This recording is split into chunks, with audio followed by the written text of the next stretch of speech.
सभी को अभिवादन। हम इंदिरा गांधी नेशनल ओपन विश्वविद्यालय ओपन यूनिवर्सिटी के क्षेत्रीय केंद्र लखनऊ हम सभी टीम को बधाई देते हैं। इसमें सम्मिलित जितने भी लोग हैं, जितने भी ऑडियंस हैं, सबको बधाई देते हैं। सबको मेरा प्रणाम। हम doctor Jayshankar Pandey, BSNB PG college Lucknow विश्वविद्यालय का सहयुक्त कॉलेज है। समाजशास्त्र विभाग में आचार्य हैं। इसके पूर्व हम DAV महाविद्यालय कानपुर में विभागाध्यक्ष के 19 साल हमने वहाँ पे सेवा किया। हालांकि शोध पे बहुत अधिक काम तो नहीं किया है, थॉट पे हमने काफ़ी काम किया है और डिसेबिलिटी पे हमने काफ़ी काम किया है, अनुभाविक अवलोकन काफ़ी किया है और दिव्यांगजनों के मेन स्ट्रीम में लाने के लिए 14 जिलों में हमने काम खड़ा किया है इसमें। तो लेकिन आज हमको आपने मौका दिया है। इसके पहले हमने 25 अगस्त को क्वांटिटेटिव रिसर्च मेथड के ऊपर एक व्याख्यान हुआ था। आज पहले को क्वालिटेटिव रिसर्च मेथड, गुणात्मक शोध प्रविधि पे एक व्याख्यान होगा। हम प्रयास करेंगे इनके व्यवहारिक पहलुओं को समझने का, जानने का, सैद्धांतिक पहलुओं को भी जानने का प्रयास करेंगे कि सामान्यतः गुणात्मक शोध प्रविधि का उपयोग कम हुआ पूरे दुनिया में, पूरे विश्व में, सामाजिक विज्ञानों में कम प्रयोग हुआ है। लेकिन गुणात्मक विधि व्यवहार को समझने के लिए, व्यक्तियों को समझने के लिए, कैसे होता है, क्यों होता है, इसको समझने के लिए बहुत ही उच्च कोटि की प्रविधि है। गुणात्मक शोध प्रविधि एक अनुसंधान पद्धति है जो अपने स्वयं के वातावरण के संदर्भ में के भीतर कुछ सामाजिक या गैर सामाजिक मुद्दों की मानवीय मान्यताओं, व्यवहार, मूल्यों और धारणाओं को समझने से संबंधित होता है।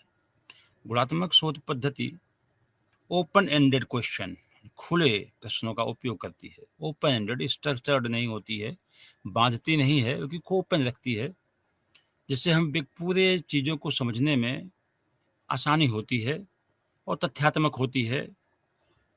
गुणात्मक शोध विधि का जो हम ओपन एंडेड प्रयोग करते हैं, प्रतिभागियों को स्थान देते हैं किसी सीमा के में उनके विचारों को हम खुले तौर पर व्यक्त करने के लिए मोटिवेट करते हैं।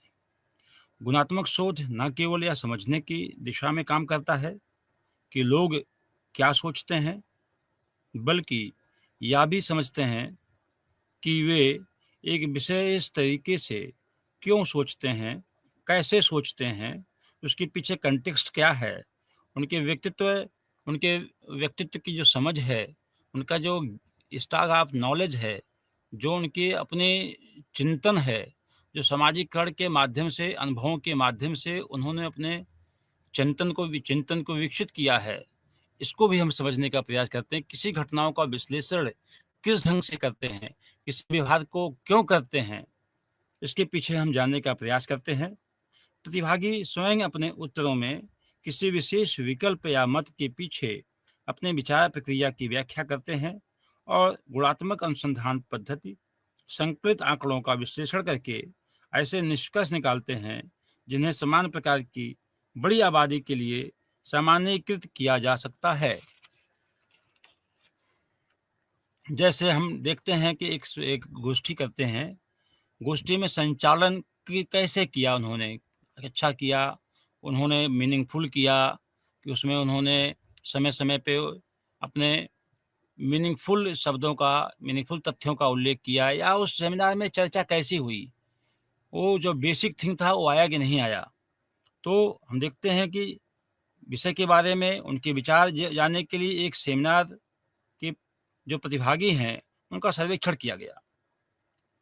सर्वेक्षण करने के बाद उनके जो विचार हैं, वो विचार को समझने के लिए कि हाँ, जो लोग उसमें ऑडियंस थे, ऑडियंस क्या सोचते हैं, क्यों सोचते हैं, उसके बारे में और निष्कर्ष निकालते हैं कि इसको समझने के लिए बहुत ऐसे विषय हैं जिसको कवर नहीं किया गया है। कवर करने के लिए एक आयोजन होना चाहिए। यदि वो आयोजन पुनः हम करते हैं तो वो जो मूल तथ्य छूट गए हैं, उसका आयोजन कर सकते हैं। तो उसमें विभिन्न जो ऑडियंस हैं, तो विभिन्न ऑडियंस के अपने अलग-अलग उनके अपने विचार होते हैं।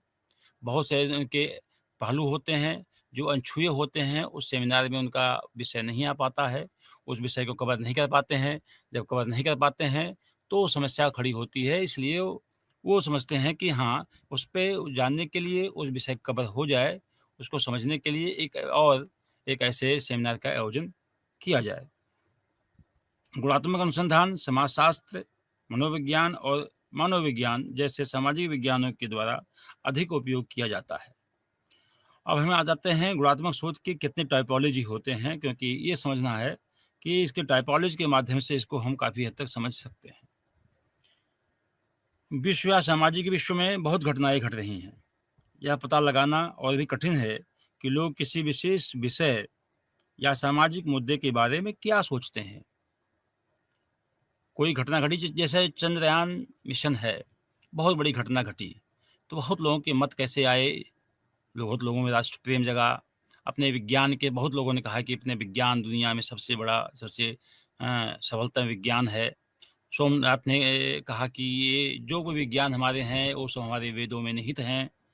और बहुत लोग कहते हैं नहीं, ये नकल किया हुआ। माने विभिन्न प्रकार के लोगों के अपने-अपने विचार आने लगते हैं। लोगों में एक राष्ट्रभक्ति जगी, ये भी विषय आता है। तो बहुत ऐसी घटनाएँ आती हैं कि विचार-विमर्श के लिए एक बड़ा मुद्दा हो जाता है। चंद्रयान मिशन है, गवर्नमेंट की बहुत सी नीतियाँ हैं, जैसे अभी माना गया कि ₹200 कम किया गया, गैस सिलेंडर में कम किया गया। तो ₹200 गैस सिलेंडर में कम किया गया, तो उसके पीछे बहुत लोगों के अलग-अलग विचार होंगे, दलगत होंगे, समाज के बीच होंगे, अन्य लोग जो तटस्थ लोग हैं, उनके बीच में लोग होंगे, वैज्ञानिकों के अलग में होंगे, विद्वानों के बीच में अलग होंगे, सामान्य लोगों के बीच में अलग होंगे। लेकिन एक एक जो घटना या कोई भी ऐसी घटना घट जाती है, विभिन्न प्रकार की जो महिलाओं के साथ घटना घट जाती है, उनके बारे में एक एक विच विचार, एक विमर्श आ जाता है कि हाँ, इसमें बहुत लोगों के अपने-अपने विचार-विमर्श के दिशा में लोग बढ़ते हैं। तो किसी विशेष या विषय या सामाजिक मुद्दों के बारे में क्या सोचते हैं? उनमें से बहुत से लोग इस बात को लेकर भी सावधान रहते हैं कि अन्य लोगों के साथ क्या साझा किया जाए। बहुत घटनाएँ घट जाती हैं, तो क्या उसमें साझा किया जाए, क्या साझा ना किया जाए? कौन-सा उसमें से विषय साझा किया जाए? कौन से मुद्दे, कौन-सी बात की जाए, कौन-सी बात छोड़ दिया जाए? क्योंकि वो उनके बारे में समझना मुश्किल होता है कि लोगों के बारे में कि कितना जटिल स्थिति होती है, इतना जटिल लोग होते हैं, क्या वास्तविक स्थिति उनकी क्या होती है, उसके लोग हँसी उड़ाते हैं कि हँसी नहीं उड़ाएँगे, उसको गंभीरता में लेंगे। तो अपनी बात उनको शेयर की जाए, ना किया जाए। उस घटना के बारे में बात किया जाए, बात ना किया जाए। उसके बारे में क्या बोला जाए, क्या ना बोला जाए। तो उस चीज़ के लिए सावधान रहते हैं। गुणात्मक शोध पद्धति अपनी विभिन्न प्रकार की डेटा संग्रह तकनीकों के साथ शोधकर्ता को उनकी सुविधा के अनुसार लोगों से संपर्क करने में सहायता करती है। फिर आते हैं साक्षात्कार। हाँ। मुख्य प्रश्नों के आधार पर हम लोग यदि अनुवर्ती प्रश्न बना सकते हैं। साक्षात्कार में पहले से हम क्वेश्चन तैयार करते हैं। उसी विषय में पूरे व्यापक समस्याओं के संबंध में, पूरी घटनाओं के संबंध में व्यापक अध्ययन करते हैं, व्यापक क्वेश्चन बनाते हैं। प्रश्न पहले से बना के तैयार रखते हैं और उस विषय को अध्ययन करके कि सभी कुछ समाहित आ जाए, ऐसे हमारे प्रश्न पूछे जाएँ कि सभी को प्रश्न में उसके उसके समाधान आ जाए। लोग जो बतावें तो उसके लिए प्रश्न हमारे पहले से मौजूद हैं। और उससे जो मुख्य प्रश्न बनाए जाते हैं, मुख्य प्रश्न में अनुवर्ती प्रश्न भी होते हैं, कि मान लीजिए ऐसे नहीं बता सकते हैं लोग उसको, उससे जुड़े हुए कुछ प्रश्न उठाते हैं, उसके माध्यम से हम लोगों को समझ सकते हैं, लोगों के जो मत हैं, उनको हम जान सकते हैं। तो साक्षात्कार के लिए ये आवश्यक होता है कि जो साक्षात्कार कर रहा है, उस विषय की उसको समझ हो। वहाँ पे अपने जो संवाद का माध्यम है भाषा, वो भाषा जानता हो, भाषा में पकड़ हो, वाक्य विन्यास हो, शब्द सौष्ठव हो, वो घटनाओं का कंटेक्स्ट हो, संदर्भ से बँधा हुआ हो। अगर वो कंटेक्स्ट से बँधा हुआ होगा तभी उसका उत्तर ठीक से आ पाएगा।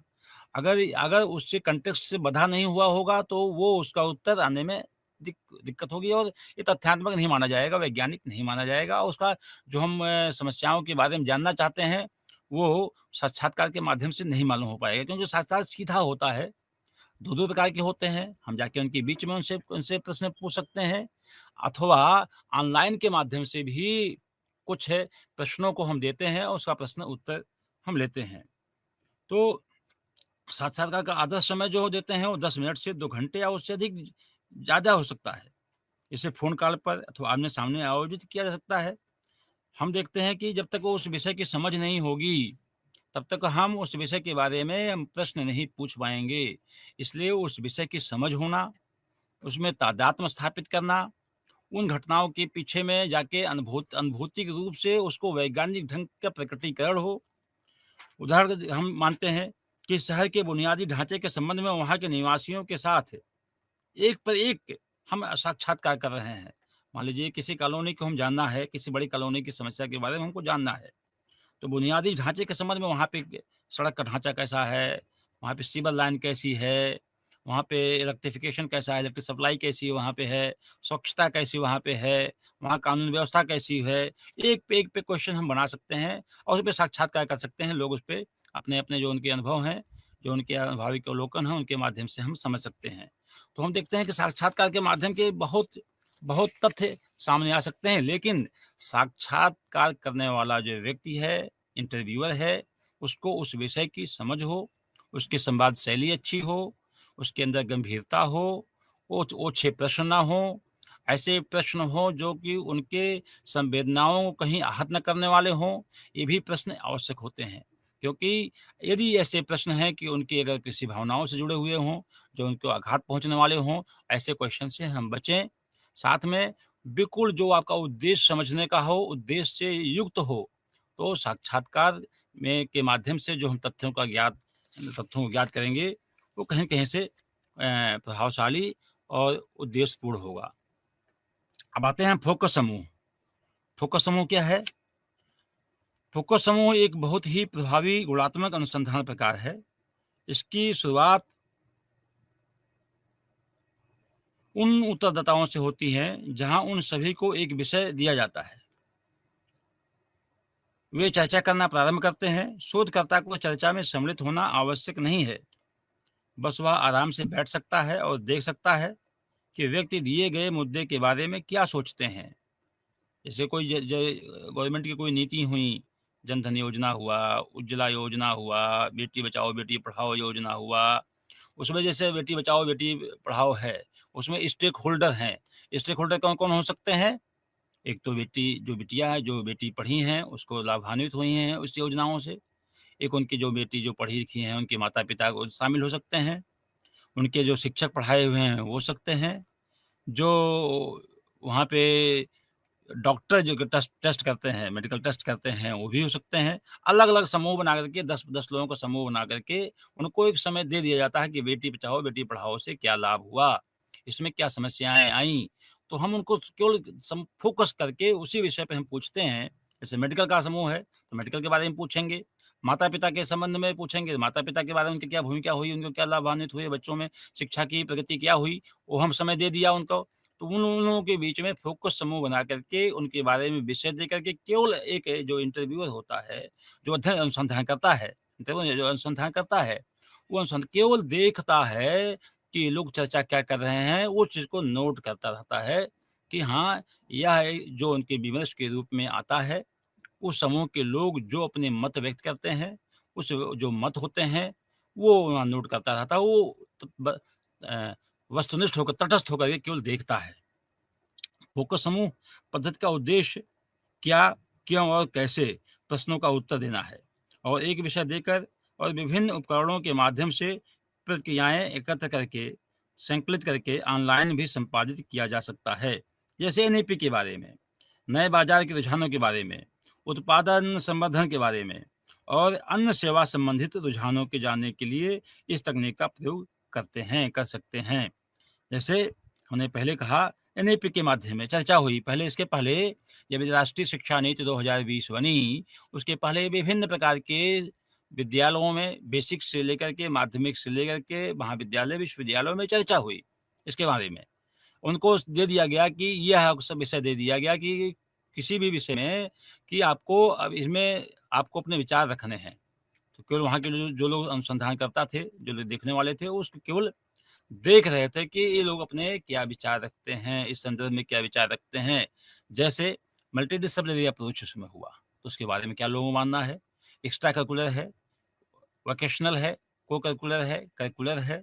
ऐसे कई ऐसे मुद्दे हैं, उनके बारे में दिया गया। तो लोग जो स्टेक होल्डर हैं उसके, उनके बारे में जो फ़ोकस समूह बनाया गया, वो फ़ोकस समूह में वो फ़ोकस समूह के बारे में चर्चा हुई।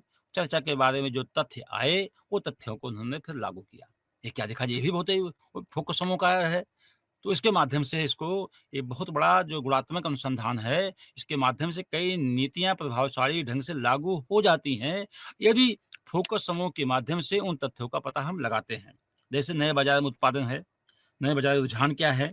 उत्पादन संवर्धन कैसे किया जाए? अन्य संबंधित जो सेवा संबंधित है, उनका रुझान क्या है? उनके बारे में हम इन जो इस फ़ोकस समूह के माध्यम से हम काफ़ी आगे देख सकते हैं इसको। फिर आता है निरंश विज्ञान, एथनोग्राफिक रिसर्च आता है। ये क्या है? और इसमें अवलोकन सबसे बड़ा, इसमें जो अवलोकन पद्धति है, यही माना जाता है। प्रायः एंथ्रोपोलॉजी में लोग काफ़ी उपयोग किए हैं। एंथ्रोपोलॉजी में आप जानते हैं कि एम.एन. श्रीनिवास ने संस्कृतिकरण का जो मैसूर में अध्ययन किया था, उन्होंने देखा था कि निम्न जाति के लोग उच्च जातियाँ प्रभावशाली जो उच्च जातियों का या ब्राह्मण या उच्च जातियों के जीवन शैली को अपने जीवन में अपनाते हैं। उन्होंने गाँव पे अवलोकन जाके स्टडी किया उन्होंने। तो फिर उन्होंने एक कॉन्सेप्ट दिया था संस्कृतिकरण। ऐसे ही अंजलि बत्ताई ने स्टडी किया। ऐसे विभिन्न लोगों ने अध्ययन किया। ये प्रायः पश्चिम के लोगों ने काफ़ी इसमें अध्ययन किया हुआ था। उस अध्ययन को 1955 में 3 लोगों ने जो गाँव पे अध्ययन किया, इसमें श्यामाचरण दुबे का नाम आता है, मैककेम मेरियट का नाम आता है, एम.एन. श्रीनिवास का नाम आता है, 1958 में डी.एन. मजूमदार नाम आता है। इन लोगों ने गाँव में जाकर के सहभागी अवलोकन के माध्यम से जानने का प्रयास किया। ऐसे ही अंजलि बत्ताई ने भी स्टडी किया। उन्होंने क्लास पावर स्टेटस स्ट्रक्चर के माध्यम से, क्लास पावर स्टेटस के माध्यम से उन्होंने जानी, जो मैक्सवेल कॉन्सेप्ट था, उन्होंने गाँव में गतिशीलता और प्रगति के बारे में और इक्वलिटी और इनइक्वलिटी के बारे में जानने का प्रयास किया अंजलि बत्ताई ने। तो ये विभिन्न प्रकार के जो उनके बीच में जाकर के तटस्थ होकर के उनके बीच में जाके अध्ययन करने की कोशिश करते हैं, अवलोकन के माध्यम से जानने का प्रयास करते हैं। अवलोकन संबंधी अनुसंधान है, जो अवलोकन एक विधि है, इसमें दृष्टि आधार सामग्री संकलन में एक प्रमुख साधन होती है। इसमें कानों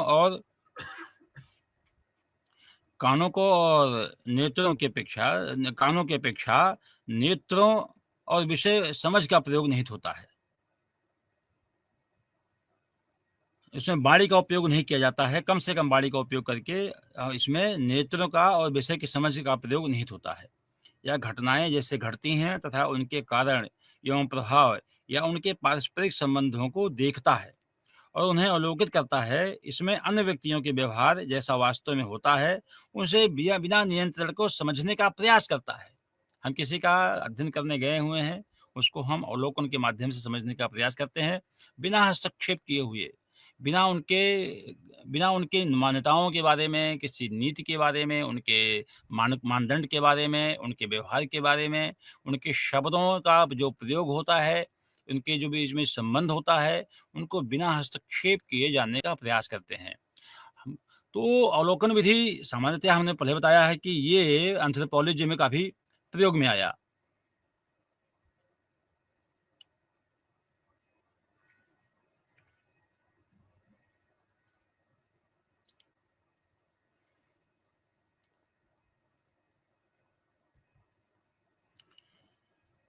इसमें हम एक कुछ एग्ज़ाम्पल देते हैं। लिंडसे गार्डनर ने अवलोकन को जैसे समझाने का प्रयास किया है कि अनुभव को उद्देश्यों को जो लोग हैं उनसे संबंधित स्वाभाविक स्थितियों, जो कि एक सी रहती हों, उसके व्यवहार या स्थितियों का चयन, उत्तेजन, अभिलेखन एवं कोडबद्ध करना होता है इसमें। और इसमें जो है देखा जाए तो एक प्रयोग के अंतर्गत हम स्कूल के 40 बच्चों के झगड़ों का एक 4 माह तक खेल के मैदान में अवलोकन किया गया। गार्डनर ने बताया इस अवधि में वे कुल मिलाकर 200 बार झगड़े किए। यह पाया गया कि झगड़े की औसत अवधि बहुत कम थी। वह 24 सेकंड से 1 मिनट तक की थी। लड़कियों की अपेक्षा लड़के अधिक झगड़े करते थे। आयु में वृद्धि के साथ-साथ झगड़े कम होते चले गए। फिर जिन स्थानों पर लड़के और लड़कियां अलग-अलग खेल रहे थे, वहाँ अधिक और वहाँ के साथ जो खेल रहे थे, वहाँ झगड़ा देखा गया तो वहाँ की जो अभिवृत्ति थी, वो अलग थी और कम झगड़े हुए थे। अधिकतर झगड़े बच्चों के द्वारा स्वयं स्वयं ना होकर के उसको उत्तेजना के माध्यम से किए जाते थे। तो प्रश्न यह है कि अवलोकन विधि में क्या अवलोकित किया जाए? क्या किया जाए, अवलोकित क्या ये किया जाए? इसमें 6 प्रकार के आयामों के अवलोकन किया सकता है। जैसे फिजिकल एक्टिविटी, जैसे काम करने का या टेलीविज़न देखने का तरीका है। बातचीत, जैसे पत्नी, ससुराल वालों, सहयोगियों के एवं श्रमिकों के साथ क्या होता है। अभिव्यक्तात्मक व्यवहार, जैसे बोलने का अंदाज़, चेहरे का हाव-भाव।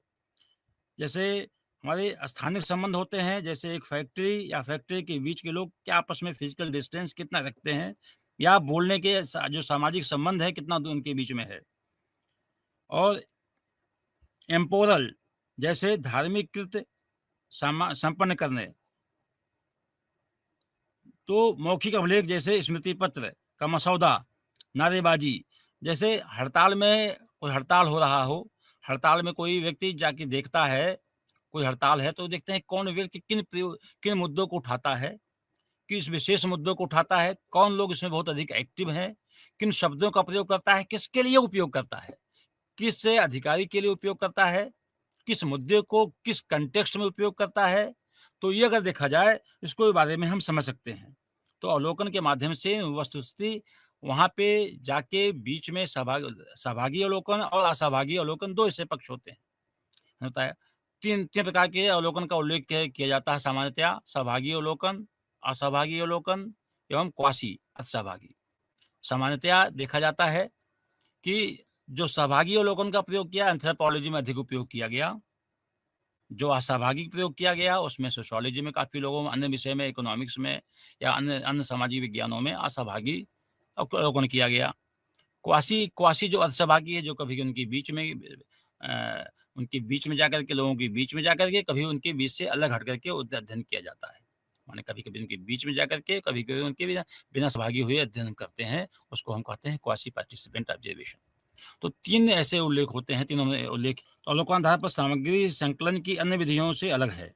विशेष रूप से विशेष रूप से हम देखते हैं कि अवलोकन हमेशा प्रत्यक्ष होता है, जबकि अन्य विधियाँ प्रत्यक्ष या अपरोक्ष हो सकती हैं। दूसरा, फील्ड अवलोकन वास्तविक स्थितियों में होता है। तीसरा, अवलोकन कम ही संरचित होते हैं।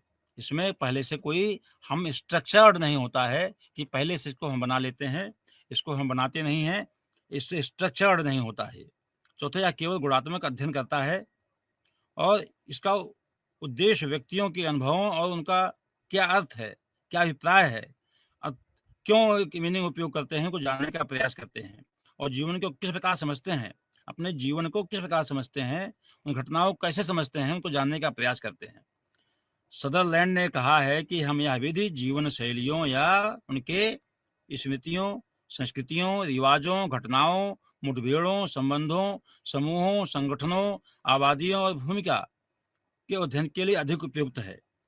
ऐसे ही ब्लैक और चैंपियन ने इसको बताने का प्रयास किया है। उन्होंने कहा व्यवहार का अध्ययन स्वाभाविक स्थितियों में होता है। यह सहभागियों के सामाजिक संबंधों को प्रभावित करने वाली महत्वपूर्ण तथ्यों को समझने में योग्य बनाती है। यह स्वयं अवलोकित व्यक्ति के दृष्टिकोण की वास्तविकता का निर्माण करती है। यह अध्ययन का आधार सामग्री की उन अध्ययनों के आधार पर के द्वारा सामाजिक जीवन में पुनरावृत्तियों और अनियमितताओं को समझने का प्रयास करती है। इसके अतिरिक्त 4 अन्य विशेषताएं भी हैं जो हम समझ सकते हैं। अवलोकन में अवलोकनकर्ता तथा आधार सामग्री अवलेखन के लिए कुछ ऐसे शामिल करते हैं, यद्यपि उनमें नियंत्रण अवलोकन किए जाने वाले व्यक्तियों पर भी लागू नहीं होते। यह देखा जाता है कि हाइपोथेसिस जो बनाया गया है उसका मुक्त जांच पे, जो हाइपोथेसिस किसे बनाया गया हुआ है उसके मुक्त जांच पे केंद्रित होता है। उसमें हम जो हाइपोथेसिस बनाया है उनको हम सहभागी अवलोकन में या अवलोकन में देखते हैं वो है कि नहीं है। या स्वतंत्र चरों के छल योजन को टालता है, मैनिपुलेशन को टालता है। जो मैनिपुलेट डेटा होते हैं उनको टालता है कि मैनिपुलेट किया हमने, वो मैनिपुलेशन से संभव नहीं होते। जैसा क्वांटिटेटिव में हमने बताने का प्रयास किया था कि क्वांटिटेटिव में डाटा जो है इकट्ठा किए जाते हैं, जो आंकड़े संकलित किए जाते हैं, बाद में उसका मैनिपुलेशन कैसे किया जाता है लोग सामान्यतः बताते हैं। ऐसे भी संज्ञान में आता है कि 50 लोगों का अध्ययन किया, उसको मैनिपुलेट कर लिया कि 100 लोगों पे, 200 लोगों पे, 500 लोगों पे अध्ययन बता दिया कि 500 लोगों को अध्ययन किया गया। या जो उन्होंने बताया उसको मैनिपुलेशन करने का उसमें माध्यम होता है। लेकिन अवलोकन में मैनिपुलेशन नहीं करता है, मैनिपुलेशन के जो खतरे होते हैं उससे टाले जा सकते हैं। कई बार अवलोकन विधि प्रयोगी विधि से भिन्न दिखाई नहीं देते। दोनों में तय करना आवश्यक कर सकते हैं। एक अंतर यह है कि अवलोकन में प्रयोग विधि में अन्य की तुलना में नियंत्रण की अपेक्षा कम होते हैं। दूसरा, अवलोकन में अवलोकित व्यवहार स्वाभाविक होते हैं, जबकि प्रयोग हमेशा ऐसा नहीं होता। तीसरे, प्रयोग में अवलोकित व्यवहार अवलोकन में प्रयोग की अपेक्षा कम व्यक्तियों के व्यवहार का अवलोकन अधिक से अधिक वांछनीय है। अगर प्रशिक्षण होता है तो उसको हम ठीक से समझ सकते हैं। बहुत चीज़ें होती हैं कि हम कभी-कभी अवलोकन के माध्यम से हम उसमें इतना खो जाते हैं कि उन चीज़ों का डॉक्यूमेंटेशन भी नहीं कर पाते हैं। कभी-कभी ऐसा होता है कि इतना इतना उसमें हम इतने भावनात्मक रूप से भी उसमें हम शामिल हो जाते हैं कि उनका डॉक्यूमेंटेशन करने में हमें कठिनाइयाँ होती हैं। तो ये जो अनुसंधान करने वाला व्यक्ति है, जो अवलोकन कर रहा है, उसको अपने संवेदनाओं पे नियंत्रण करना आवश्यक होता है कि अपने संवेदनाओं पे नियंत्रण करके ही उन घटनाओं को, वास्तविक स्थितियों को समझ ले और उसका डॉक्यूमेंटेशन करते चले जाए। यदि हम जो चीज़ अवलोकन के माध्यम से जानते हैं, देखते हैं, उसको अपने नेत्रों के माध्यम से उसको समझते नेत्रों के माध्यम से देखते हैं और अपने समझ के माध्यम से, आईक्यू के माध्यम से, हम ईक्यू के माध्यम से, हम एक्यू के माध्यम से यदि हम देखते हैं, एसक्यू के माध्यम से यदि हम देखते हैं, तो उनको डॉक्यूमेंटेशन आसानी से संभव हो सकता है। अब आते हैं अवलोकन के प्रमुख उद्देश्य क्या होते हैं। तो ब्लैक ऑन चैंपियन द्वारा अवलोकन के उद्देश्य कुछ ऐसे उद्देश्य बताया उन्होंने। उन्होंने बताया कि मानव व्यवहार जैसा कि वास्तव में होता है, अवलोकित करना होता है। अन्य विधियों में लोगों की क्रियाओं का स्थायी बोध होता है। वास्तविक वास्तविक स्थितियों में कभी-कभी लोग अपने विचारों में सुधार ले आते हैं। जब देखते हैं अवलोकन के अलावा अन्य चीज़ों में जो जाते हैं, तो लोग क्यों कम समय उनके पास जब कम समय के लिए होता है, तो अपने विचार व्यवहार को अपने चेंज कर लेते हैं। बनावटी उनके अंदर आ जाता है। लेकिन अवलोकन में क्या है? अवलोकन में वास्तविक स्थिति जैसी भी है उनको समझने का प्रयास किया जाता है, जिसमें जिसमें जिसको अध्ययन करना है, जिसके लिए अध्ययन करना है, जिसका अध्ययन करना है, बहुत कम संभावना होती है कि बहुत लंबे समय तक अपने व्यवहार को वो बनावटी रूप दें, बनावटी स्वरूप दें, कम संभावना होती है। अन्य में क्यों क्यों कम समय का अध्ययन होता है। हम इंटरव्यू जब लेते हैं तो देखते हैं जब इंटरव्यू लेने जाते हैं तो एक जब अचानक उनसे क्वेश्चन हम पूछते हैं, तो बहुत बनावटी नहीं हो सकता है। जो उनका स्पॉन्टेनियस जवाब होती है देखते हैं जब स्पॉन्टेनियस जवाब होती है, जब उनसे हम बातचीत करते हैं, बातचीत के माध्यम से चीज़ों को हम पता करते हैं, जो स्पॉन्टेनियस होता है तो स्पॉन्टेनियस में जो वास्तविक तथ्य होता है उसको मालूम होता है। यदि उनको पहले क्वेश्चन भेज दिया जाए, उनको क्वेश्चनर पहले भेज दिया जाए तो अपने हिसाब से जवाब देंगे वो।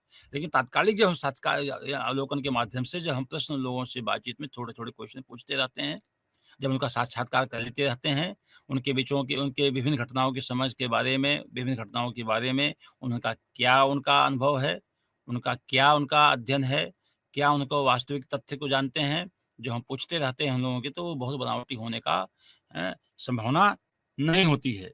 तो अवलोकन विधि अगर देखा जाए तो अवलोकन विधि में यदि अवलोकन जो अनुसंधान करता है, यदि अनुसंधानकर्ता सजग है और उनके संवेदनाओं में अपनी संवेदना उसके प्रति कहीं संवेदना प्रकट हो गई या आत्मिक विभिन्न प्रकार के उनको मूल्यों में वो समाहित हो गया, तब तो वहाँ पे अवलोकन विधि अवैज्ञानिक हो जाएगी। और यदि वो संवेदनशील होते हुए अपनी संवेदनाओं को कंट्रोल किया हुआ है, उनके संवेदनाओं में उनके मूल्यों में अपने को समाहित नहीं किया हुआ है, केवल अपने उद्देश्य को पूर्ति के लिए, अपने तथ्यों को पता लगाने के लिए यदि वहाँ पे गया हुआ है, तो बहुत ही वैज्ञानिक ढंग से हम तथ्यों का पता लगाते हैं और उसका अभिलेखन भी करते चले जाते हैं। इसमें एक बहुत आवश्यक होता है कि उसका अभिलेखन अवश्य हो, क्योंकि यदि अभिलेखन होता चला जाता है तो सिस्टमैटिक होता चला जाता है, उन चीज़ों को पता लगाना आसान हो जाता है। यदि अभिलेखन नहीं किया गया तो भूलने की संभावना होती है और जब भूलेंगे तो उसका मैनिपुलेशन होगा उन डाटा का उन उन उन उन जो उसकी तथ्य होंगे, उसमें मैनिपुलेशन की संभावना बन जाती है। यदि हम उनका अभिलेखन समय से करते चले जाएँगे, यदि उनको हम बताते चले जाएँ, उनको हम कोडिंग कोडिंग करते चले जाएँगे उसकी, तो भी हम उस चीज़ को पता लगाने में आसानी होगी। इसमें सहभागी अवलोकन में एक और बहुत बड़ी कठिनाई ये होती है कि ये लंबा समय का होता है, इसमें काफ़ी लंबा समय लगता है। हालाँकि वहाँ के व्यवहार के बारे में, प्रवृत्तियों के बारे में, वहाँ के बारे में, मान्यताओं के बारे में, उनके सामाजिक संबंधों के बारे में, घटनाओं के वास्तविक जो कारण है, उसके बारे में बहुत आसानी होती है समझने में, लेकिन बहुत लंबा समय लगता है। लंबा समय लगने से क्या होता है कि बहुत कम अनुसंधान ऐसे हो पाते हैं। प्रायः इस समय देखा जाता है, जो हमारी फैकल्टीज़ हैं, विश्वविद्यालय, महाविद्यालय, अन्य संस्थाओं की जो फैकल्टीज़ हैं, सामान्यतया अपने संस्थाओं से अलग होकर के उनमें सहभागी अवलोकन के लिए जाएँ, ऐसा संभावना कम होती है। ऐसी प्रवृत्तियाँ कम हुई हैं, तो प्रायः लोग द्वितीयक आँकड़ों पे बेस्ड होते हैं। प्राथमिक आँकड़े इकट्ठे करने में आसानी, क्योंकि ये प्राथमिक आँकड़ों का स्रोत है। प्राथमिक आँकड़ों के स्रोत ही नहीं है, प्राथमिक आँकड़ों का समझ है। क्यों होता है इसके बारे में जानने का बहुत बड़ा हथियार है, बहुत बड़ा टूल है ये। और ये टूल को यदि वास्तव में व्यवहारिक रूप में नहीं लाया जाएगा, तो हमारे प्राथमिक आँकड़े नहीं आ पाते हैं। अवलोकन बहुत बड़ा टूल है, उन टूल का उपयोग करने के माध्यम से हम उन चीज़ों को समझते हैं। तो सहभागी अवलोकन इस मामले में बहुत ही उपयोगी है, बहुत ही सार्थक होता है। हालाँकि बहुत बड़ी कठिनाई होती है कि संवेदना का अपने बचाना होता है, मैंने पुनः कहा। साथ में समय का एक बहुत बड़ी समस्या होती है कि उतना लंबे समय तक स्टडी करने को उनके बीच में जाए। तीसरा है, उसके अनुकूल अपने जो वहाँ की स्थितियाँ हैं, उनके अनुकूल अपने को ढालना, ये बहुत बड़ी समस्या होती है कि अनुकूल जब ढालेंगे उनके समय, तभी आपको समझ में आएगा वो चीज़ें। यदि आप नहीं ढाल पाएँगे, तो लोगों को समझ में आ जाएगी अनुसंधान के लिए आए हुए हैं, तो उनका व्यवहार बनावटी होना शुरू हो जाएगा और आपसे धीमे-धीमे कटना शुरू हो जाते हैं। तो बहुत बड़ी समस्या होती है कि अनुकूलन और सामंजस्य की वहाँ पे सामंजस्य बैठाना, अनुकूलन करना, उनके जो भाषा होती है, जो उनकी टंग है, उनको समझना, उनकी पोशाक को समझना, उनकी रीति-नीति को समझना, सामाजिक व्यवहार को समझना, ये बहुत बड़ा अनुसंधानकर्ता के लिए कठिनाई होती है। और जो जो लोग इसमें दक्ष होते हैं, वही अनुसंधान के माध्यम से सही प्राथमिक तथ्य पता लगाने में सक्षम होते हैं। हालाँकि हमने देखा है, जहाँ मैं स्टडी करने रेक्टर ब्राउन और मेलिनोव्स्की एक बड़े नाम हैं, समाज विज्ञान के, एंथ्रोपोलॉजी के हैं, मानव विज्ञान के हैं। इन लोगों ने जब अध्ययन किया था, या दुर्कहेम ने अरुणिता जनजाति का अध्ययन किया था, या अंडमान आइसलैंडर्स की बात हुआ था, या मेलिनोव्स्की ने अध्ययन किया था, तो ये अध्ययन में पाया गया कि जो इस व्यवहार के जहाँ जाते हैं, वो अपने अतिथि के सम्मान के रूप में जो चीज़ उनके लिए कुछ करते हैं, वही वो अपेक्षा करते हैं कि जब उनके यहाँ हम जाएँगे, उसी रूप में हमको उनका सम्मान मिलेगा, स्थान मिलेगा, उनको उनका आतिथ्य सम्मान होगा, ऐसा देखा जाता है। ये बड़ी कठिनाई होती है अनुसंधान करने के लिए कि जो उनको आतिथ्य सम्मान वहाँ पे मिला हुआ है, वही आतिथ्य सम्मान जब वो वहाँ के लोग वो आपके पास आते हैं मिलने के लिए, कि धीमे-धीमे परिचय हो जाता है। परिचय होने के बाद निश्चित रूप से वो आपके पास जब आते हैं, तो वही अपेक्षा होती है। वही प्रकार की भूमिका द्वंद बड़ी कठिनाई होती है, ये भी देखा गया है। तो अवलोकन तो बहुत कठिन लेकिन बहुत ही उपयोगी और सार्थक है। इसमें पहले हमने कहा कि गुणात्मक अनुसंधान के लिए बहुत बड़ा टूल है, और टूल और सा हमने इसके पहले भी फोकस समूह और साक्षात्कार का भी हमने उल्लेख किया। इनके कि ये बहुत बड़ा ये जो हमारे टूल हैं, इनके माध्यम से जो हम गुणात्मक अनुसंधान करते हैं, ये बहुत ही कठिन है, और सामान्यतः लोग कठिनाई से बचते हैं। हमने पहले बताया कि समाज विज्ञान में उपयोग ये कम में आता है, और डाटा डेटा जो ये इकट्ठा करने वाले अलग प्रकार के जो आंकड़े हैं, वो डाटा इकट्ठा तो कर लेते हैं वहाँ पे। लेकिन जो अभिव्यक्ति को समझने के लिए, उनके उनके मान्यताओं को समझने के लिए, उनके सामाजिक व्यवहार को समझने के लिए, उनके सामाजिक संबंधों का स्वरूप समझने के लिए, वास्तविक तथ्यों का पता लगाना, ये गुणात्मक अनुसंधान का एक बहुत बड़ा उपयोगी टूल है। अब आते हैं केस स्टडी के बारे में। जब बड़े हम अध्ययन करते हैं, तो उसमें केस स्टडी बहुत ही उपयोगी होता है, कि एक छोटा समूह का होता है या व्यक्ति के बारे में होता है, उसके बायोग्राफी के स्टडी में भी हम जा सकते हैं। केस को समझने के लिए निश्चित रूप से बड़ी उपयोगी होती है। एक व्यक्ति को समझने के लिए क्या-क्या आवश्यकता होती है? केस स्टडी करना है, मान लीजिए क्या-क्या समझना आवश्यक होती है? उनके विभिन्न प्रकार के पूरे जीवन के बारे में, उनके पूरे जैसे वायलेंस से कोई महिला पीड़ित है, डोमेस्टिक वायलेंस से कोई महिला पीड़ित है, उसको हम केस स्टडी करना चाहते हैं। तो क्या-क्या उसमें आवश्यकता पड़ेगी उसको?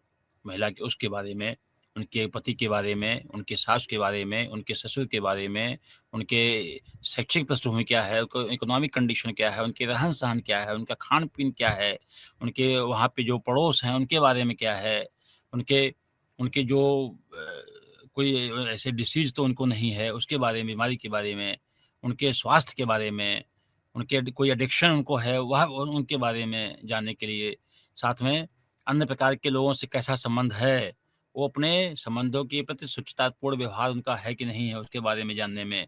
तो आप देखेंगे विभिन्न जो पृष्ठभूमि है, तो वो उनकी पूरी पृष्ठभूमि जानने का हम प्रयास करते हैं इनके लिए, केस स्टडी। हम कोई कभी स्टडी करते हैं, बड़ी स्टडी भी करते हैं, तो कुछ कोशिश किया जाता है कि हम वहाँ केस स्टडी करेंगे, कि अन्य चीज़ें तो हम बड़े पैमाने पे स्टडी कर लेते हैं, लेकिन सूक्ष्म लेवल पे यदि हम जाते हैं, तो किसी व्यक्ति के जो स्टेक होल्डर है, कोई स्टेक होल्डर है, तो स्टेक होल्डर के बारे में पूरा जो उनके विषय के बारे में जानने में केस स्टडी बहुत ही उपयोगी होती है और शुद्ध रूप से गुणात्मक अनुसंधान है वो। वहाँ तो डेटा इकट्ठा कर रहे हैं, वो ठीक है, लेकिन उसके साथ-साथ में गुणात्मक अनुसंधान के लिए हमारी केस स्टडी भी आवश्यक है कि किसी एक व्यक्ति के बारे में अथवा एक छोटे समूह के बारे में जानने के लिए ये पूरे पक्ष हैं, जो आर्थिक पक्ष है, सामाजिक पक्ष है, सांस्कृतिक पक्ष है, बौद्धिक पक्ष है, मानसिक पक्ष है और आजीविका जो उनकी पक्ष है, वहाँ पे आध्यात्मिक पक्ष है, धार्मिक पक्ष है, शैक्षिक पक्ष है, उनका सभी पक्षों का जानने का प्रयास करते हैं, पूरा एक घटनाओं का क्रम जानने का प्रयास करते हैं। पूरी जो घटनाएँ उनके साथ घटी, हमने बताया था एग्ज़ाम्पल आपको आपकी कि एक डोमेस्टिक वायलेंस से पीड़ित महिला है या पति ही क्यों ना हो, उसको उल्टा ले लीजिए आप, कि कोई पति कोई अगर पीड़ित है, उसके बारे में जानने का प्रयास करते हैं। उसके बाद कितनी समझ है, कितना ओपन है वो, कितना ओपन नहीं है, कितना शिक्षा है, कितना गुस्सैल है, कितना गंभीर है, कितना इंट्रोवर्ट है, कितना एक्सट्रोवर्ट है, एम्बिवर्ट है, क्या है उसके बारे में जानने का हम प्रयास करते हैं। तो गुणात्मक अनुसंधान अगर देखा जाए केस स्टडी के माध्यम से हम पूरी तथ्य पता लगाने का प्रयास करते हैं, तो वहाँ के इस टाइप के लोगों के बारे में, इस टाइप के जैसे मैंने बताया बेटी बचाओ बेटी पढ़ाओ का है। तो बेटी ब कुछ लोग जो बेटी बचाओ, बेटी पढ़ाओ योजनाओं के माध्यम से शिक्षित हुए या मेन जीवन समाज के शैक्षिक पृष्ठभूमि में मेन स्ट्रीम में आए, हमको उनकी स्टडी करनी है। फिर हम पता लगाएँगे कि हाँ, पहले स्टडी उन्होंने एक बच्चों के जो लाभान्वित हुए हैं, बच्चे ब जो बिटियाँ लाभान्वित हुई हैं, जो छात्रा लाभान्वित हुई हैं, उनके बारे में पता करेंगे कि पहले इस विद्यालय में नहीं गए थे, क्यों नहीं गए थे उनके बारे में, उनके माता-पिता की पृष्ठभूमि क्या थी, वहाँ नीतियाँ क्या थी वहाँ के बारे में, वहाँ के लोकल शिक्षक थे, उनकी क्या पृष्ठभूमि उनकी की है और उसके बाद कैसे उनको विद्यालय में लाया गया, उनकी तो ये विभिन्न प्रकार के जब तक हम उनके इन चीज़ों का इन विभिन्न पहलुओं का अध्ययन नहीं करेंगे, तो सही सही तथ्य पता नहीं लगाएँगे। ऐसे उज्ज्वला योजना है इनकी। उज्ज्वला योजना के तहत हम जाएँगे कि वास्तव में इनके पास गैस नहीं था, आया उनका स्वास्थ्य कैसा था, उनकी आर्थिक पृष्ठभूमि कैसी थी, उनकी भोजन बनाने की पद्धति क्या थी, उसके बाद जब उज्ज्वला गैस स्कीम के तहत उनको जो गैस दिया गया वहाँ पे, जब गैस देने के पश्चात क्या उनके जीवन में उनके स्वास्थ्य संबंधी, अन्य उनके समय की बचत है वो संबंधी, विभिन्न प्रकार की जो अन्य कठिनाइयाँ होती हैं उनके संबंधी में हम पता लगा सकते हैं। तो एक केस स्टडी के माध्यम से हम एक उज्ज्वला गैस जो उनको लाभार्थी हैं, वो लाभार्थी के हम उनके पूरे इस योजना से संबंधित उनकी स्टडी हम कर सकते हैं। साथ में एक हम एग्ज़ाम्पल दिया था क्वांटिटेटिव में कभी इसके पहले क्वांटिटेटिव रिसर्च मेथड के संबंध में, पहले भी हमने इसके बारे में उल्लेख किया था।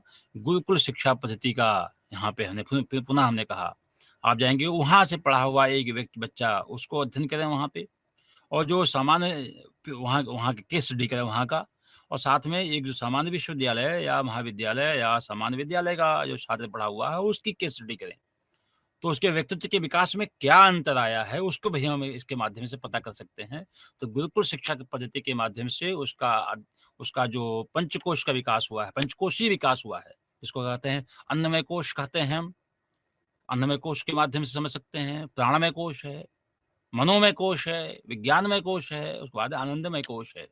इनके माध्यम में ये पंचकोशीय विकास के माध्यम से दोनों का अध्ययन का पता लगा सकते हैं कि अपने भविष्य के उस विषय का उपयोग हम अपनी आजीविका के लिए कितना कर पाए उस शिक्षा पद्धति के माध्यम से।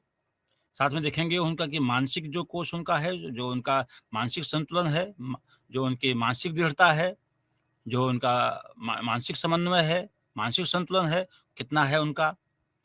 स्वास्थ्य के रूप में देखेंगे कि उनके दैनिक गतिविधियाँ उनकी कैसी हैं, उनका स्वास्थ्य कैसा है, उनका प्राण मान श्वसन क्रिया कैसी उनकी है, शारीरिक सौष्ठव कैसा उनका है, उनकी स्वास्थ्य कैसा है, फिजिकल हेल्थ कैसा है, मेंटल हेल्थ कैसा है, साथ में विषयों की समझ में विज्ञान में कोश, लॉजिकल पावर कितना है, उनके अंदर विवेकशीलता कितनी है, बौद्धिक समझ कितनी उनके अंदर है, निर्णय लेने की क्षमता कितनी है, भूमिका द्वंद में भूमिका चयन की स्थिति क्या है। तो इसको हम विज्ञान में उनके विषय की समझ क्या है, विषय का उनका व्याख्या कैसी है, विषय का प्रस्तुतिकरण कैसे है, अपने दिए गए असाइनमेंट का जो क्रमबद्ध जो उसका निष्पादन है वो कैसा है। इसके माध्यम से हम दोनों की केस स्टडी करना हो तो वहाँ के पढ़े हुए बच्चे, गुरुकुल के पढ़े हुए बच्चे को हम देख सकते हैं पंचकोशीय विकास के माध्यम से। साथ में और बाद में आनंदमय कोश आता है। सब चीज़ें जुड़ी हुई होती हैं, कोई अलग नहीं होती हैं। आपका स्वास्थ्य है, उस बच्चे का स्वास्थ्य भी है, उस बच्चे का मानसिक विकास कैसा है, उसका बौद्धिक विकास कैसा है, उसकी आजीविका कैसी है और उसके साथ में अंत समय में आनंद है। और जब चीज़ें इस वक़्त विकसित होती हैं तो आनंद की स्थिति क्या है उनकी। तो साथ में दोनों में हम केस स्टडी के माध्यम से हम उनकी जो जो क्वालिटी है, कहते हैं गुणात्मक क्वालिटी उनकी है, उन क्वालिटी को हम समझ सकते हैं। और जब तक इन चीज़ों को हम नहीं ले आएँगे, जब तक हम इन चीज़ों को अध्ययन नहीं करेंगे, तब तक हम समझ नहीं सकते हैं। केस स्टडी बहुत उपयोगी है, चीज़ों को समझने के लिए, एक सामान्य रूप से समझने के लिए, एक व्यक्ति को समझने के लिए, दोनों के लिए आवश्यक है। दोनों को समझ के माध्यम से हम इस अनुसंधान की जो उपयोगिता है, जो इसके गुण हैं, उसको हम समझते हैं। हमने खुद पुनः कहा, इसमें गुण काफ़ी हैं, अवगुण का दोष कम है। पुनः मैं कहता हूँ, लेकिन यदि जो शोधार्थी जो अनुसंधान करता है, यदि वो कहीं बायस्ड नहीं है, किसी मूल्यों से आबद्ध नहीं है, किसी वो तटस्थ होकर के वैज्ञानिक मूल्यों के साथ अध्ययन कर रहा है, तो गुणात्मक अनुसंधान बहुत ही उपयोगी है। ये समाज के लिए, समूह के लिए, साथ में राष्ट्र के लिए, सबके लिए उपयोगी होता है। गुणात्मक अनुसंधान पे बल देना चाहिए, पुनः कहता हूँ मैं। हाँ, दोष क्या होती है? दोष इसमें होता है कि यदि हमारे पास समय कम है, हमारे पास संसाधन कम है, हमारे पास समय कम है, संसाधन कम है और जो सक्षम या विशेषज्ञ इसमें जो संशोधन करता है, जो विशेषज्ञ हैं, ये कम पाए जाते हैं। ऐसे तो वहाँ पे संभावना कम पाई जाती है और बहुत ही समस्या पैदा होती है कि हम गुणात्मक अनुसंधान कर सकें, क्योंकि इसमें समय काफ़ी लगता है। चाहे केस स्टडी हो, उसके माध्यम से अगर किया जाए तब भी होता है। एक-एक व्यक्ति का इंटरव्यू करते हैं, मान लीजिए, मैंने पहले भी कहा था हमने, साक्षात्कार करना हमको करना है। उसमें भी हमको समय लेना होता है। उसमें भी हमको उनको विषयों को समझ होती है। उसको मुख्य प्रश्न तैयार करने पड़ते हैं। मुख्य प्रश्न के साथ एक-एक व्यक्ति लेने में कितने लोगों का आप इंटरव्यू लेंगे, ये भी देखना होता होगा, क्योंकि बहुत लोगों के जब इंटरव्यू लेने होते हैं तो बहुत समय लगते हैं। ये भी एक समय की बड़ी कठिनाई है। जो समय की कठिनाई है, उस समय कठिनाई को ध्यान में रखते हुए लोग प्रायः क्वांटिटेटिव रिसर्च मेथड का प्रयोग करते हैं। तो बहुत बड़े आंकड़े वहाँ इकट्ठे हो जाते हैं और आंकड़े इकट्ठा लोग जब जितने अधिक आंकड़े लोग मानते हैं कि जितने आंकड़े इकट्ठा होते हैं वो बहुत ही विश्वसनीय होते हैं और जो कम का आंकड़े इकट्ठे किए जाते हैं वो अविश्वसनीय होते हैं। लेकिन जो गुणात्मक स्वरूप है, वो गुणात्मक अनुसंधान का ही है। जो वास्तविक तथ्य का पता लगाते हैं, वो हम अवलोकन के माध्यम से, फोकस समूह के माध्यम, चर्चा के माध्यम से, साथ में हमने केस स्टडी के माध्यम से करते हैं। उसके बाद आता है हमारे डॉक्यूमेंटेशन। डॉक्यूमेंटेशन के बहुत आवश्यक होता है। इन चीज़ों के माध्यम से यदि हम डॉक्यूमेंटेशन नहीं करते हैं, तो ये और उसका जो रिपोर्टिंग होती है, यदि रिपोर्टिंग नहीं करते हैं और तो ये जितने अध्ययन किए हुए हैं, वो उनका कोई अभिप्राय नहीं होता है, वो उद्देश्यविहीन हो जाते हैं। तो इसके जितने भी इस समय हमने इसके पहले चर्चा किया है, जितने हमने चर्चा किया है, यदि उसका डॉक्यूमेंटेशन होता रहता है, उसकी कोडिंग होती रहती है, तो उसका प्रतिवेदन रिपोर्ट भी हम बनाते रहते हैं, तो हमको लगता है तो ऐसा ऐसा इस अनुसंधान से संदेश देता है या इस अनुसंधान के माध्यम से हम उन चीज़ों को बहुत तथ्यात्मक ढंग से प्रस्तुत कर ले जाते हैं।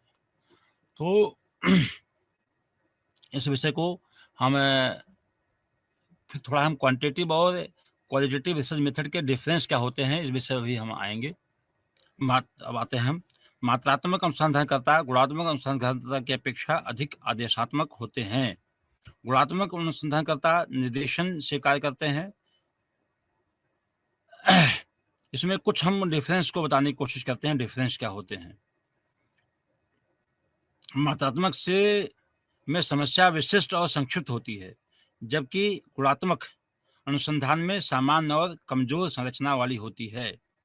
मात्रात्मक अनुसंधान में उपकल्पनाएं अध्ययन से पूर्व बनाई जाती हैं, जबकि गुणात्मक अनुसंधान में उपकल्पनाएं या तो अध्ययन के अवधि में या अध्ययन के बाद प्रतिपादित की जाती हैं।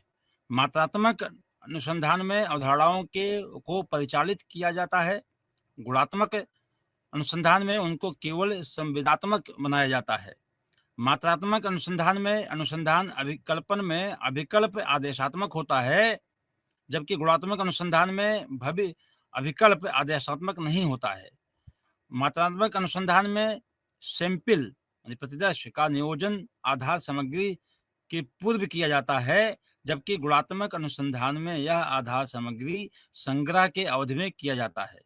मात्रात्मक अनुसंधान में सैंपल प्रतिनिधि होता है, जबकि गुणात्मक अनुसंधान में ऐसा नहीं है। मात्रात्मक अनुसंधान में सभी प्रकार के मापन स्केल्स का प्रयोग किया जाता है, जबकि गुणात्मक अनुसंधान में अधिकतर साधारण मापक ही प्रयोग होते हैं।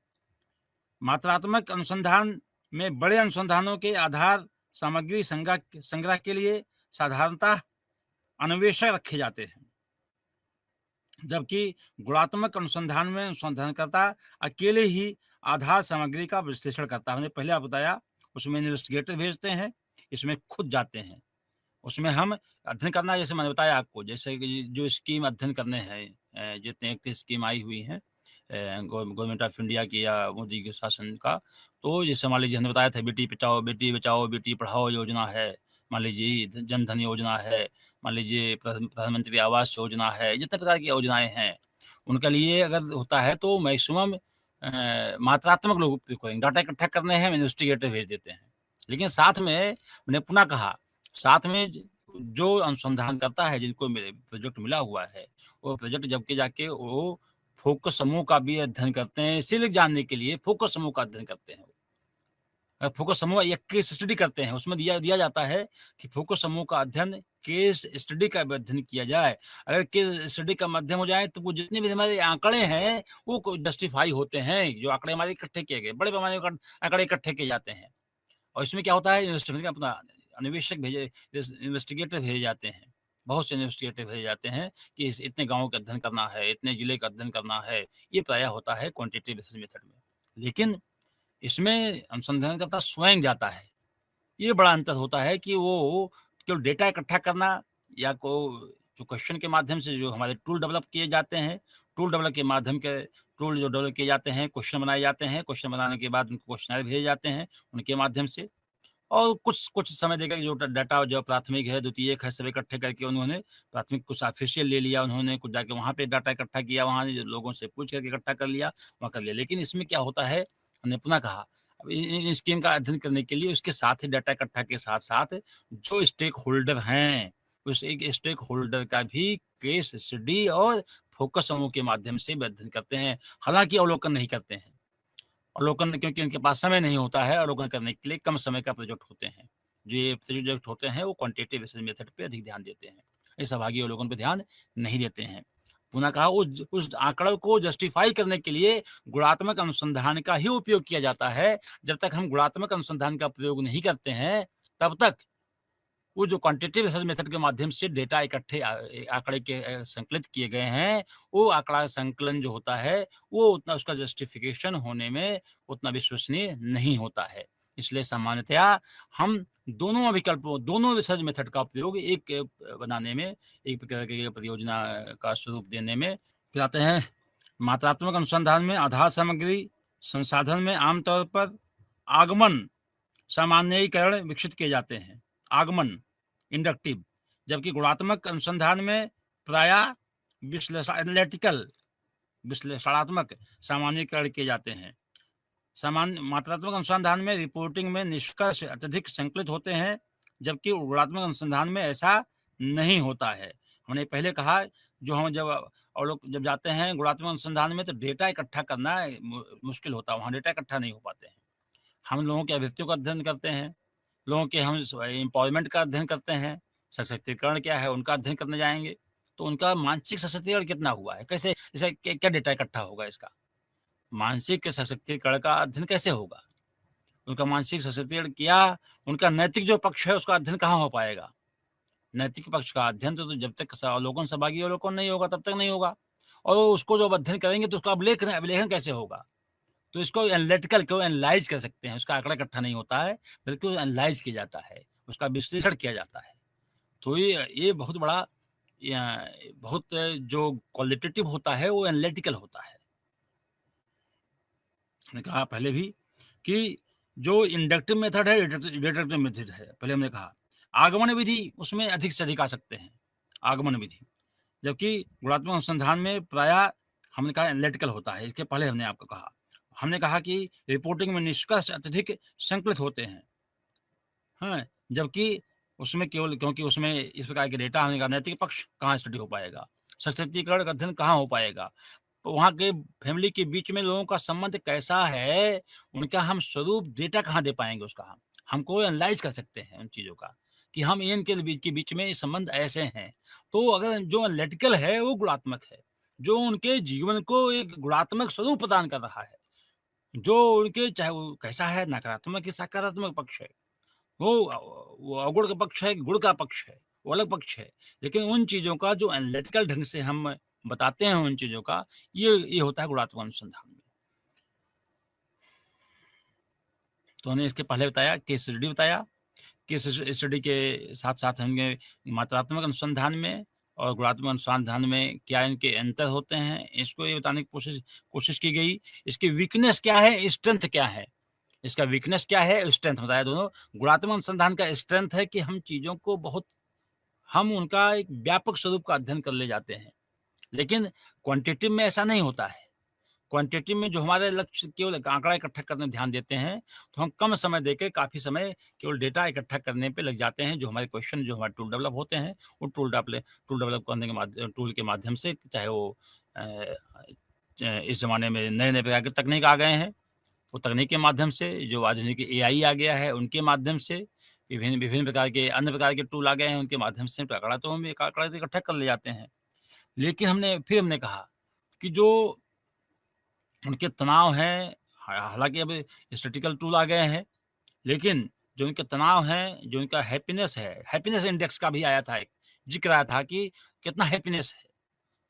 तो हैप्पीनेस का आँकड़ा जो जो आँकड़े के माध्यम से यदि आते हैं तो क्वांटिटेटिव होगा, लेकिन हैप्पीनेस का आँकड़ा कभी विश्वसनीय नहीं हो सकता है, क्योंकि ये एनालिटिकल पक्ष है ये। वहाँ के जीवन के कोई देश आध्यात्मिक है, कोई देश भौतिक पक्ष वाला है। हमने कहा 2 पक्ष हैं, भौतिक संसाधन के माध्यम से मानते हैं हैप्पीनेस कि आध्यात्मिक पक्ष से मानते हैं हैप्पीनेस। यदि आध्यात्मिक पक्ष से मानते हैं बेस्ट, हम भारत की जो पृष्ठभूमि है, जो भारत की पृष्ठभूमि वो माना जाता है आध्यात्मिक देश है, धार्मिक देश है, आध्यात्मिक देश है। अगर हैप्पी आध्यात्मिक है उससे संतुष्ट, क्योंकि संतुष्टि का जो हैप्पीनेस का माध्यम ही मानता है, आनंदमय कोश में बताया हमने पहले भी, वो हैप्पीनेस का जो इंडेक्स है, वो हैप्पीनेस का भारतीय के दृष्टिकोण से अलग होगा, अमेरिका के दृष्टिकोण से अलग होगा, पाकिस्तान के दृष्टिकोण से अलग होगा, चाइना के दृष्टिकोण से अलग होगा। तो ये हैप्पीनेस का इंडेक्स तो एक हम आंकड़े के रूप में करते हैं प्रेज़ेंट, तो वो उनके दृष्टिकोण से हो सकता है, लेकिन भारतीय दृष्टिकोण से हैप्पीनेस का दृष्टिकोण नहीं हो सकता है। भारतीय दृष्टिकोण से देखा जाएगा तो आध्यात्मिक पक्ष से कितना मजबूत व्यक्ति है। कौन कहते कंटेंटमेंट कहा गया अपने यहाँ, Bharat contentment is great happiness. Contentment संतोषम परम सुखम। तो कहेंगे संतोष हो जाएगा, वहाँ कहेंगे संतोष अगर हो जाएगा तो हमारी प्रगति कैसे होगी वहाँ पे? वहाँ पे तो ये क्या है? झूठ। यहाँ पे माना गया कि स्वच्छता होनी चाहिए अपने संसाधन में, अपने व्यवसाय में स्वच्छता होनी चाहिए। वहाँ पे शुभ लाभ दिया हुआ है कि हमको लाभित दृष्टिकोण होना चाहिए हमको। यहाँ पे हमारे साधन में स्वच्छता होनी चाहिए। महात्मा गांधी ने कहा था कि हम केवल सफलता पाते हैं, उसके पीछे हमारे साधन की स्वच्छता आवश्यक है। महात्मा गांधी कहते हैं, अपना हमारे यहाँ भारतीय दृष्टिकोण यह है। उन्होंने कहा था हमको लाभ मिलना चाहिए, हमको सफलता मिलना चाहिए, चाहे जैसे सफलता मिलना चाहिए, उसके लिए जो भी संसाधन और साधन इस्तेमाल किए जाए। तो अगर देखा जाए तो ये अलग-अलग दृष्टिकोण है। उस दृष्टिकोण को भी ये क्षेत्रीय दृष्टिकोण, क्षेत्रीय सोशियोलॉजी के रूप में हम समझ सकते हैं। क्षेत्रीय दृष्टिकोण समझ सकते हैं। यहाँ पे देखेंगे कि पूर्वी यूपी में अलग पाएँगे, पश्चिम यूपी में अलग पाएँगे, वहाँ का हैप्पीनेस अलग पाएँगे और पश्चिम का हैप्पीनेस अलग पाएँगे। जो अयोध्या में रहने वाले हैं, उनका हैप्पीने उनका उनका उनके सोचने का, रहने का ढंग, उनका हैप्पीनेस का ढंग अलग होगा और साथ में जो लखनऊ में रहने वाले, यहाँ देख लीजिए क्षेत्र में जो लखनऊ के रहने वाले लोग हैं, उनका उनका हैप्पीनेस इंडेक्स अलग होगा। तो ये लेकिन ये टोटलिटी में जो हैप्पीनेस इंडेक्स है, उनको हम पूरे समाज पे लागू कर दें, देश पे लागू हो जाए, तो ये अवैज्ञानिक है, साथ में हमें मानते हैं कि ये मीनिंगफुल भी नहीं है। तो ये विभिन्न प्रकार के उस क्षेत्र की स्थिति, उस क्षेत्र की अपनी मान्यताएँ, उस क्षेत्र के लोगों की समझ, उनकी जीवन शैली, उनके बीच के जो संबंध के प्रकार, उनके उनके क काम करने का ढंग, उनके उनके उनके प्रगति का मापक अलग है और साथ में अन्य क्षेत्र के प्रगति का, उनकी मान्यताओं का, उनके नैतिक पक्ष का मापक अलग-अलग ही सापेक्ष रूप से हम देख सकते हैं। ये टोटलिटी में सामान्यीकरण या करना मुश्किल होता है। पुनः हमने कहा कि सामान्यीकरण करने में कठिनाई होती है पुनः। सामान्यीकरण नहीं हो सकता है। जिस जहाँ की स्टडी करेंगे वो अलग होगा, दूसरे समूह का स्टडी करेंगे अलग होगा। तो सामान्यीकरण करना बड़ा कठिन काम होता है।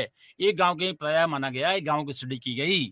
एक गाँव की स्टडी करने के बाद सामान्यीकरण कर दिया गया। लिटिल फील्ड ने लिटिल कम्युनिटी का स्टडी की वो बताया लिटिल कम्युनिटी, उसके बाद उसको सामान्यीकरण कर दिया गया।